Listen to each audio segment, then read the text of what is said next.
तो काय सांगाल आज या कार्यक्रमाचं नेमकं स्वरूप काय आहे? महिलांची कशा प्रकारे व्यवस्था केलेली आहे? एकंदरीत नियोजन कसं केलेलं आहे? आज या ठिकाणी खेळ रंगला पैठणीचा हा कार्यक्रम जिल्हा परिषदेचे इच्छुक उमेदवार भाऊसाहेब गुंड यांच्या मार्फत होत आहे आणि यासाठी महिलांना तुम्ही मागे पाहतच असाल 6 ते 7 हजार महिला बसतील अशी व्यवस्था, त्यांची जेवणाची व्यवस्था, त्यांच्या जाण्या येण्याची व्यवस्था ही सर्व इथं करून ठेवलेली आहे आणि त्यांचे बक्षीस हे सगळे इथं येऊन आता दिसत आहेत आपल्याला की आता बक्षिसांची सगळी संख्या इथं किती प्रमाणात आहे काय आहे.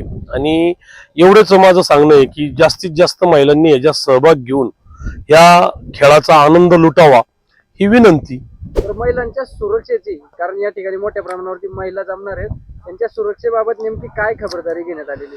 आपण 30 महिला बाउन्सर, 20 पुरुष बाउन्सर व इथल्या पोलीस स्टेशनच्या महिला कॉन्स्टेबल यांना इथं 30 बाउन्सर आणि ते 50 बाउन्सर ठेवलेले आहे आणि संबंधित पोलीस स्टेशनला कळवलेलं आहे. तो काय सांगाल महिलांच्या आरोग्याविषयी नेमकी कशा प्रकारे काळजी घेतली जाणार आहे? आरोग्याला कोणाला काही त्रास झाला किंवा दुखलं त्यासाठी 2 ॲम्ब्युलन्स ठेवलेले या साईडला आणि वॉशरूम वगैरेची सुविधा या साईडला ठेवलेली आहे. 10 ते 15 वॉशरूमची सुविधा केलेली आहे. तर महिलांना कशा प्रकारे आवाहन करा?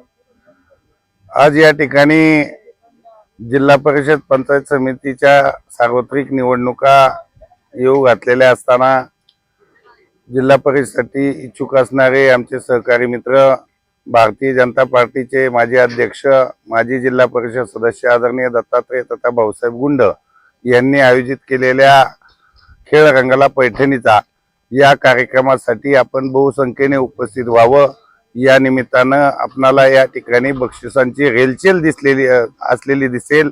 त्याचप्रमाणे या ठिकाणी 10 मोटर व्हेकल्स, इलेक्ट्रिक बाईक्स आणि अन्य टीव्ही, फ्रीज, वॉशिंग मशीन अशा एक ना अनेक अशा बक्षिसांची या ठिकाणी आपणाला रेलचेल दिसेल. त्याचप्रमाणे प्रत्येक सहभागी महिलेला एक आकर्षक भेटवस्तू या ठिकाणी मिळेल. तरी कृपया आज सायंकाळी 5 वाजता या ठिकाणी आपण बहुसंख्येने उपस्थित राहून या खेळाचा आनंद घ्यावा आणि आपली बक्षिसांची लयलूट करावी अशी मी नम्रतेची सर्व महिला भगिनींना विनंती करतो.